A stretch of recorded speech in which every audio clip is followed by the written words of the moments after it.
असम्बलियां 2 हफ्ते में टूट जाएंगी, आम इंतखाबात भी 3 माह में हो सकते हैं। शेख रशीद ने बड़ी पेशगोई कर दी। बोल न्यूज़ से गुफ्तगू में उनका कहना था कि 15 दिन में असम्बलियां टूटते हुए देख रहा हूं।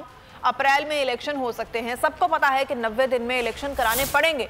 उन्होंने मुज़ाकरात के लिए हुकूमती मेज़ के ऊपर आए या नीचे फ़र्क नहीं पड़ता। इमरान खान मकबूलियत की फैसलाकुन बुलंदी पर हैं। हुकूमत ने अपना सियासी मुर्दा ख़राब कर लिया है। इलेक्शन में जितनी ताख़ीर होगी, मुल्क की सियासी और मुआशी सूरत हाल उतनी ही ख़राब होगी। टूटते हुए देख रहा हूँ। 15 दिनों के अंदर अंदर कोई रास्ता निकल आया।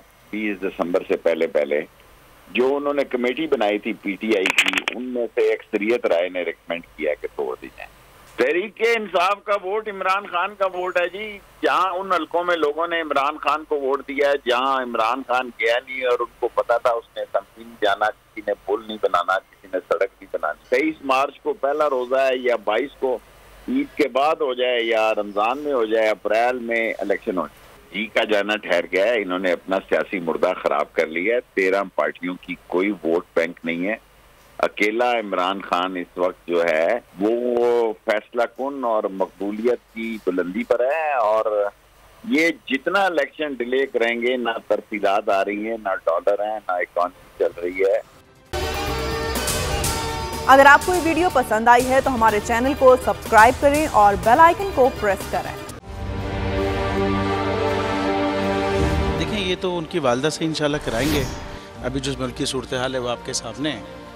हकीकी सहाफ़त का अरशद शरीफ एक, मैं समझता हूँ, बहुत बड़ा हकीकी सहाफ़त का लंबरदार था और हक से 1 इंच नहीं हटा, बल्कि जान देनी पड़ी तो जान दे दी उसने।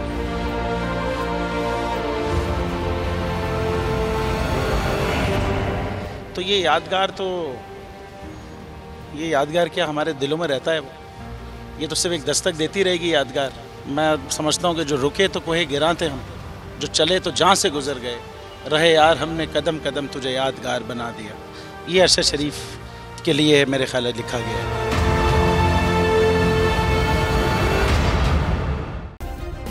सब्सक्राइब करें और बेल दबाएं ताकि कोई खबर रह न जाए।